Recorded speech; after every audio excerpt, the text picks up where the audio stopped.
Bonjour, je vous propose qu'on démarre. Je suis désolé pour les personnes qui vont devoir rester debout. J'espère qu'on va au moins vous dire que vous avez passé un temps utile parmi nous. Donc vous avez le titre de la présentation. Je vais avoir un rôle essentiel. Il n'y a pas de clicker, donc je vais être le clicker humain. Comme quoi, tout ne peut pas être fait par de l'IA ou par un agent IA. Merci donc, Pascal. Nous sommes ici pour parler d'IA pour l'efficacité. C'est le titre du hub d'ailleurs. Et de se poser la bonne question sur où démarrer et ensuite évidemment ne pas rester dans le problème du POC et de passer à l'échelle. Je partage la parole avec... On a de la musique en plus. C'est son et lumière. Moi. J'avais pas prévu de playlist. Vas-y Stéphane. Merci Pascal. Donc moi, enchanté. Donc moi je suis Stéphane. Je suis CTO de Valtech pour les bureaux de Paris. Je suis en charge de l'organisation et de la stratégie de nos pratiques techniques qui sont plurielles parce que Valtech se veut un acteur agnostique. Donc on travaille avec la plupart des gros éditeurs de plateformes, mais aussi également les éditeurs innovants, les entrants. Historiquement, Valtech, c'est d'abord du développement et de l'intégration de plateformes contenu, commerce, et puis on a petit à petit étendu notre offre pour aller jusqu'à plateforme data et IA, et c'est notre sujet aujourd'hui. On va vous expliquer un petit peu comment nous on intègre ces plateformes-là au bénéfice de l'organisation et des clients de ces organisations. Alors pour ceux qui m'ont déjà vu dans la Think Room, je vais faire une redondance, désolé. Donc je suis Pascal Malotti et je suis responsable du practice stratégie UX UI design chez Valtech SW. Et j'ai aussi, alors Southwestern Europe, ça intègre d'autres bureaux, pas seulement le bureau de Paris, et puis aussi un rôle de Global Retail Strategy Lead. Je n'ai pas besoin de regarder mes notes d'ailleurs. On va vivre un événement en 4 actes. Oui, j'aime bien l'opéra. Donc on va essayer de se concentrer sur le diagnostic, puis ensuite sur la méthode. On va voir un cas, évidemment, pour être le plus concret possible, et puis voir comment on peut industrialiser en conclusion. Si j'avance... Donc, évidemment, vous le savez, on est au seuil d'une véritable révolution. On a eu déjà des révolutions technologiques avec l'Internet à la fin des années 90. On a eu ensuite la révolution du mobile. Et puis là, on est sur une révolution qui apparaît encore plus structurante, qui, pour certains, peut remettre en cause l'histoire de l'humanité. Donc, on verra. Certains la comparent à la révolution industrielle. En tout cas, le seul message que l'on voulait faire passer à ce stade, c'est de se dire, par rapport à nous et par rapport aux enjeux qui sont les nôtres, vous vous doutez bien que nous sommes les premiers, aux premières loges de cette transformation que l'on est en train de vivre. C'est de se dire, qu'est-ce que je fais aujourd'hui que je ne pourrais pas faire demain avec un agent IA, et de se poser les bonnes questions sur les tâches à forte valeur ajoutée dans ce monde hybride dans lequel on va rentrer, dans lequel finalement les IA vont faire partie de nos équipes.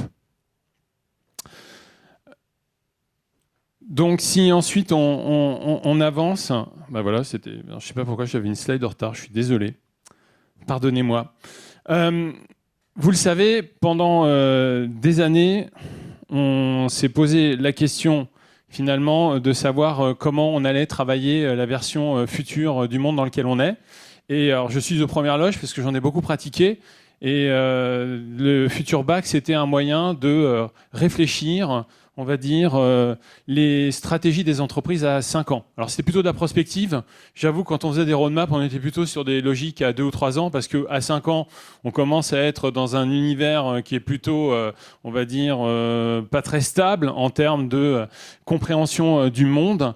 Et je dois avouer qu'à l'ère de l'IA, ce mode de fonctionnement qui faisait beaucoup appel au design thinking commence un peu à ne plus fonctionner.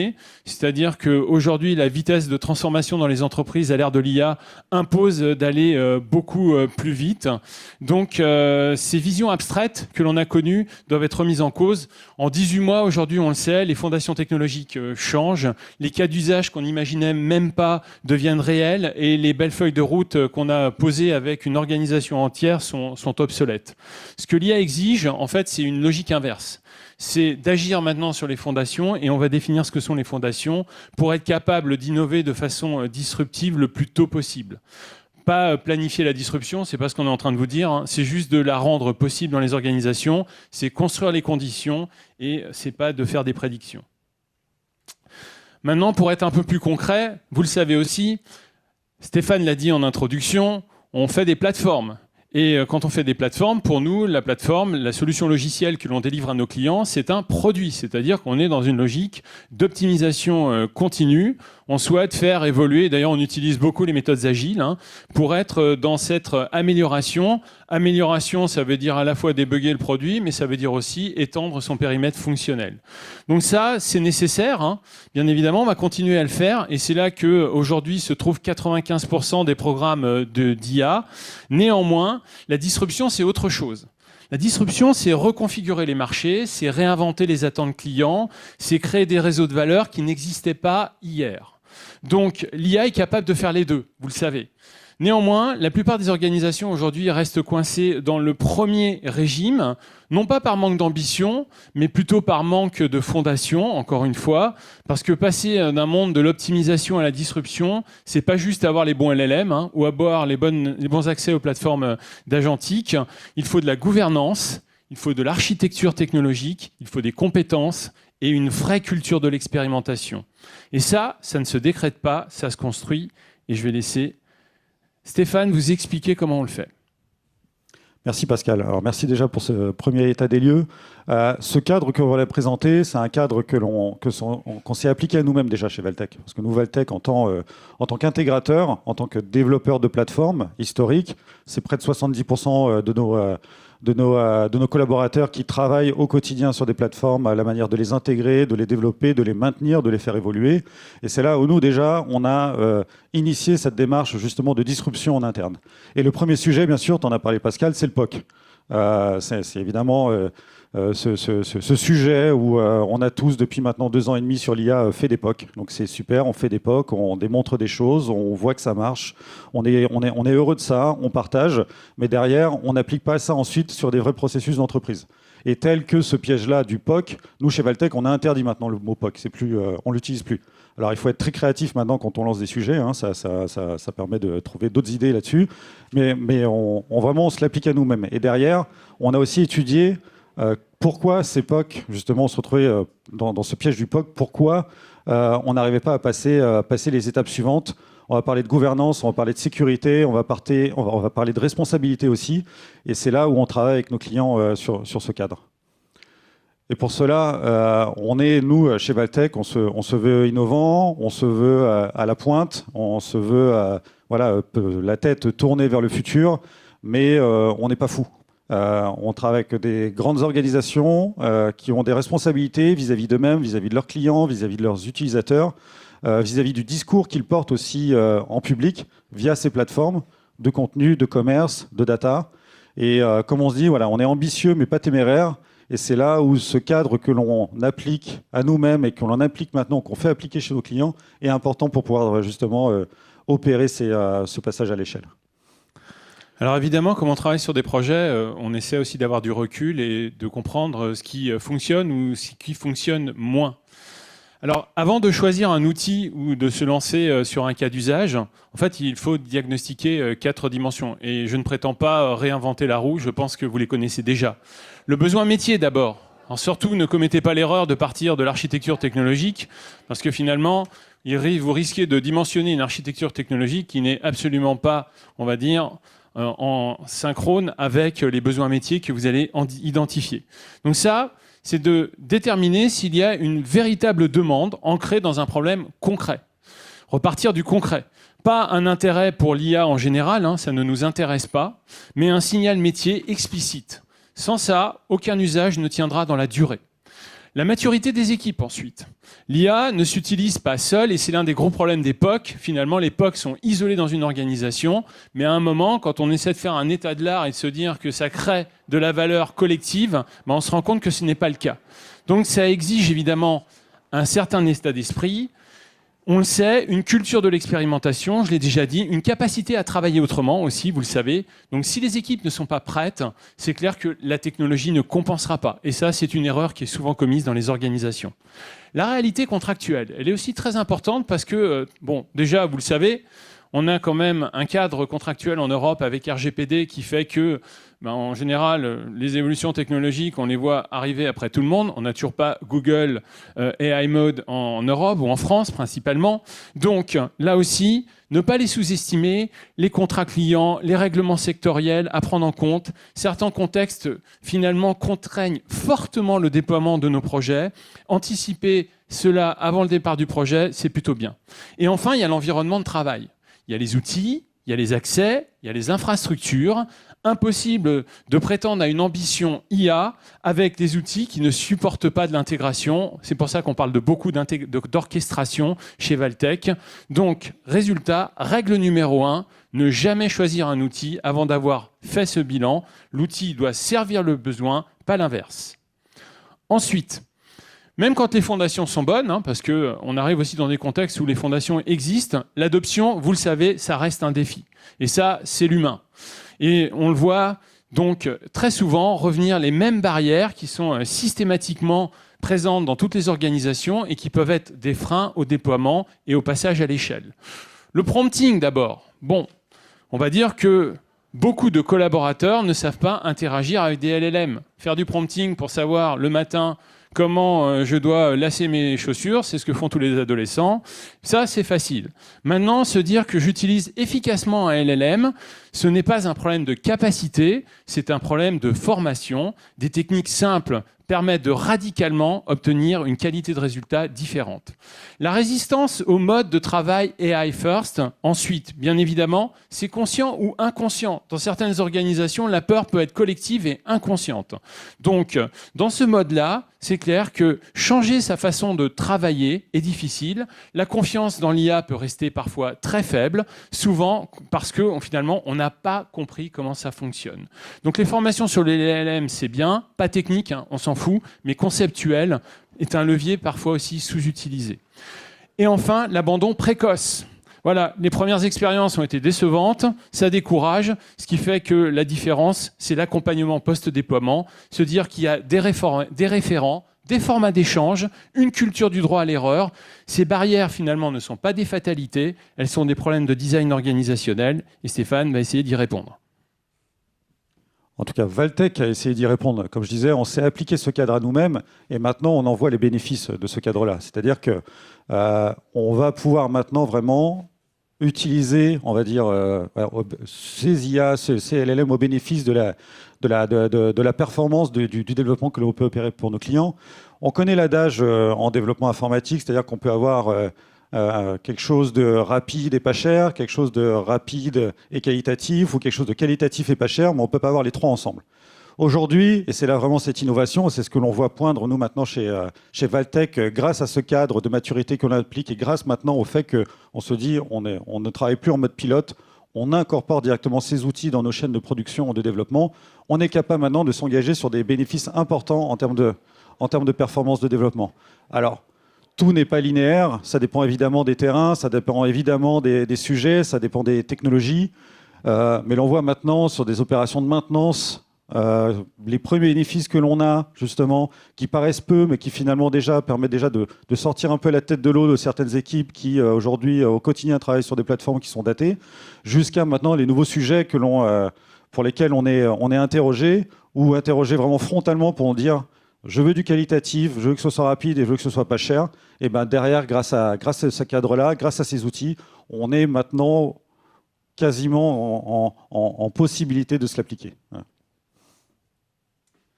La preuve, Stéphane, je te laisse continuer sur un cas client. Tout à fait. Un cas très intéressant, donc c'est L'Oréal. Voilà, tout le monde connaît, certains font peut-être partie de la maison dans la pièce. L'Oréal, c'est un client historique de Valtech, ça fait plus de 15 ans que l'on travaille avec eux sur différents sujets, principalement des plateformes de contenu pour l'ensemble des marques, voilà, et avec lesquelles on continue de collaborer. Et ils sont venus nous voir parce qu'ils étaient conscients ils étaient conscients évidemment de cette disruption, ils étaient conscients aussi des limites de l'organisation, et ils voulaient savoir un peu comment ils pouvaient appliquer ce mécanisme en gros de passage à l'échelle, d'industrialisation au sein de l'entreprise. Et c'est là où en gros on les a accompagnés sur la mise en place de ce modèle. Ce modèle, c'est 3 organisations qui ne sont pas distinctes, qui sont intégrées, mais qui sont au bénéfice des métiers, avec chacune une mission bien précise. L'Oréal GPT, qui est déjà leur outil, alors ils ne nous ont pas attendu pour le mettre en place, mais nous on est là justement pour le rendre vraiment encore plus au service des métiers, encore plus compétent. Il est l'interface utilisateur à l'ensemble des collaborateurs de L'Oréal. Il y a cette plateforme, cette organisation Agentic Platform qui est là pour mettre en place tous les fondements architecturaux, technologiques et outils nécessaires justement pour pouvoir appliquer tout ce que la 3e organisation, qui est l'Agentic Studio, va concevoir en interne. Et c'est là, ils vont concevoir à la fois des initiatives très disruptives ou des initiatives qui étaient peut-être un peu sur le côté, sur lesquelles ils n'avaient pas de réponse parce que, encore une fois, trop de blocages, peu de maturité, trop de problèmes d'organisation. Et c'est là où ils peuvent enfin arriver à les débloquer, les mettre en scène. Cet Agentic Studio nourrit l'Oréal GPT grâce à l'Agentic Platform. Ces 3 organisations communiquent entre elles et aujourd'hui, c'est un vrai beau sujet. Ça fait presque 1 an maintenant qu'ils sont dessus et on commence à voir, ça y est, enfin les fruits. Enfin, ils voient les fruits parce que nous, en tout cas, on les accompagne. Ils voient les fruits d'optimisation, d'amélioration de certains process en interne. Et ce qu'on va vous montrer, on va vous montrer 3 exemples. Le premier, en gros, c'est comment ils arrivaient à industrialiser tout ce qui était la notion de brief métier et d'application d'un brief métier pour après partir dans un pilote. Alors, je ne parlerai pas de POC, mais de pilote là-dessus. Et tout ça, en gros, à partir de L'Oréal GPT, c'est de les accompagner sur une logique d'agent, de compréhension d'agent, qui va prendre le brief métier, qui va incorporer en interne tous les sujets d'organisation, de besoins, d'irritants ou potentiellement d'optimisation qu'ils peuvent apporter. Derrière, à partir de ce besoin métier, de pouvoir très rapidement identifier le cas d'usage et tout de suite commencer à réfléchir aux bénéfices et aux ROI potentiels de ce cas d'usage et s'assurer en gros qu'il est pertinent. Derrière, après, de pouvoir évidemment le mettre en place, le déployer, pour ensuite après commencer à travailler sur l'adoption, l'ancrage et la mesure de résultats. Le deuxième, alors on revient évidemment sur le sujet du développement, donc la SDLC, la Software Development Lifecycle, le cycle de développement. Là, c'est vraiment tout le sujet autour de l'équipe Agentic Platform qui travaille sur des outils bien spécifiques pour pouvoir cette fois-ci accompagner les développeurs là-dessus. On parle évidemment de ce qu'on appelle une infrastructure MCP, donc MCP pour Model Context Protocol, donc la capacité à 2 agents de pouvoir communiquer entre eux par le langage naturel. Derrière, c'est de pouvoir après les faire se connecter avec les outils quotidiens des développeurs, que ce soit en termes d'assistance au code, mais que ce soit en termes également de knowledge base, que ce soit en termes également de QA, de support, de maintenance, de communication aussi. Derrière ces agents, ensuite, ils sont spécialisés. Chaque ingénieur, chaque développeur, chaque collaborateur a son agent spécifique qui peut l'accompagner, que ce soit sur une vision d'architecture, sur une vision de test, sur un accompagnement sur du développement. Il y a ensuite cette logique d'orchestration, parce que derrière, c'est de pouvoir ensuite suivre le fil de ce cycle de développement, parce qu'il faut, encore une fois, ne pas rester dans l'unitaire, mais de pouvoir s'assurer en gros que un agent qui a accompagné un collaborateur sur un sujet d'architecture, il puisse après transmettre cette information à un autre agent qui accompagnera un autre collaborateur sur cette architecture pour qu'elle puisse être déployée et mise en place pour un besoin. Tout ça fait partie de l'orchestration et c'est là où c'est au bénéfice de cette triple organisation qui est aujourd'hui chez L'Oréal, qui leur permet déjà de déployer plus rapidement ces use cases, de pouvoir répondre plus rapidement à des besoins et puis plus rapidement tester et valider avant ensuite de déployer à l'échelle. Et un dernier enjeu vraiment de prospective, parce qu'à force de travailler sur ces outils, à force d'y réfléchir, à force de voir en gros l'évolution se faire sur ces outils, L'Oréal est un groupe avec beaucoup de marques qui ont évidemment attrait de pouvoir communiquer de la meilleure des façons vis-à-vis de leurs clients. Ils ont un sujet en interne aujourd'hui, alors qui, voilà, comme je disais, très prospectif, qui est ce qu'on appelle l'Intent Driven UI. On est maintenant déjà tous sujets au aux chatbots, aux robots conversationnels, qui sont en capacité maintenant sur des plateformes de pouvoir répondre à nos besoins et de nous orienter sur telle page ou telle autre et qui soit finalement assez statique. Là, aujourd'hui, c'est de comment maintenant l'agent interagit directement avec l'interface et crée un cadre optimisé, adapté à ce que demande le client par rapport à son besoin. C'est par exemple, plutôt que de le rediriger vers une page de Virtual Try-On, de pouvoir tout de suite directement lui afficher l'interface de Virtual Try-On par rapport à son touchpoint, par rapport à la façon dont il communique, par rapport à son besoin. Et ça, c'est toutes ces mécaniques-là qui sont en train de réfléchir en interne. Et avant de passer avec leurs clients, ils ont un sujet déjà interne justement d'organisation qui est autour des ressources humaines. C'est également maintenant, parce qu'on sait que voilà, on a de plus en plus besoin de ces outils conversationnels dans cette démarche-là, c'est comment également interagir de la meilleure des façons, leur présenter des interfaces vraiment adaptées pour s'assurer encore une fois d'avoir les réponses adéquates et de pouvoir faire avancer les sujets. On est sur des horizons finalement qui sont assez proches. Aujourd'hui, ils ont de mémoire à peu près environ une dizaine d'initiatives qui sont en cours. Certaines vont être déployées à fin juin, d'autres sont encore dans la prospective. Certaines sont abandonnées parce que c'est aussi le sujet de cette organisation, c'est de pouvoir également abandonner, c'est de pouvoir tester vite, pour abandonner vite, pour pouvoir déployer vraiment ceux qui ont vraiment un vrai bénéfice. Et aujourd'hui, voilà, ils voient vraiment les fruits de cette organisation-là. Merci Stéphane. Alors, on vous a évidemment dit ce qu'on pouvait vous dire sur le cas L'Oréal.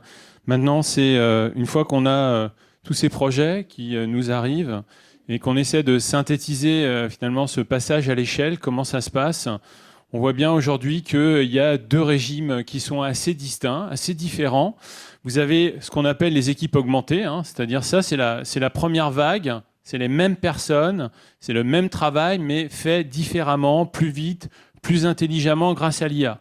Alors, c'est pas linéaire, encore une fois, parce qu'il y a certains CEO dans les boîtes qui pensent que grâce à l'IA, on va accélérer les tâches de façon linéaire. Il y a des choses sur lesquelles on gagne du temps, il y a d'autres choses sur lesquelles on en perd. Mais c'est vrai qu'on a cette capacité à faire plus de tâches aujourd'hui. On n'attaque pas les métiers. On voit bien que c'est les tâches qui sont transformées à l'intérieur des métiers. C'est ce qu'on appelle l'étape des chevaux plus rapides. C'est réel, c'est précieux. Et c'est là où se trouve la majorité des organisations aujourd'hui. Mais si on s'arrête là, on va rester justement dans l'optimisation, dans le POC mode, et l'efficacité sans disruption, finalement, ça ne créera pas la valeur souhaitée, et c'est ce que finalement vous a présenté Stéphane. Donc, les équipes AI native, c'est la phase suivante. Nouveau rôle, nouvelle composition d'équipe, une façon de travailler qui n'est plus simplement entre humains, mais qui sont des humains plus de l'IA. Une entité hybride repensée pour un monde où les agents font partie de l'équipe à part entière. Engineering, delivery, stratégie, croissance, ops, tous ces domaines vont voir leur composition d'équipe changer. Ce n'est pas une menace, c'est une opportunité de définir des nouveaux rôles à forte valeur ajoutée. La question n'est pas quand arrivera cette transition, elle est déjà en cours. La question est, êtes-vous en train de la subir ou au contraire, êtes-vous en train de la piloter ? Je vais vous laisser en fait avec une seule vérité. Je sais, la slide en annonce 3. Alors, je vais vous les énoncer, mais pour moi, il n'y a qu'une seule vérité. La vérité, évidemment, c'est parce qu'il ne suffit pas simplement de se dire que si tout est bien intégré, ça fonctionne. Les fondations sont la stratégie, réellement. Ne confondez pas adoption et transformation. Adopter des outils IA sans gouvernance, sans architecture, sans formation, c'est accélérer vers le mur. Alors le mur, ça fait mal, mais parfois, au moins, ça permet de se réveiller. La bonne séquence, c'est commencer petit, sur des cas à fort signal dans l'organisation, industrialiser vite, avec une méthode rigoureuse, gouverner dès le jour 1, pas comme dans une logique où vous n'auriez que des contraintes, mais dans une logique où vous voulez accélérer. L'IA la plus puissante entre les mains d'une organisation sans fondation restera un POC. L'IA la plus simple, déployée avec des fondations solides, peut changer structurellement un métier. Construisez ces fondations, le reste suivra. Merci. Je vous partage le playbook parce que nous avons en effet développé un framework méthodologique pour éviter de rester coincé au stade du POC et passer à l'échelle. Donc, vous verrez, c'est ce qu'on appelle l'Enterprise Agentic Enterprise Playbook. Et puis, si vous le souhaitez, nous pouvons aussi répondre à vos questions.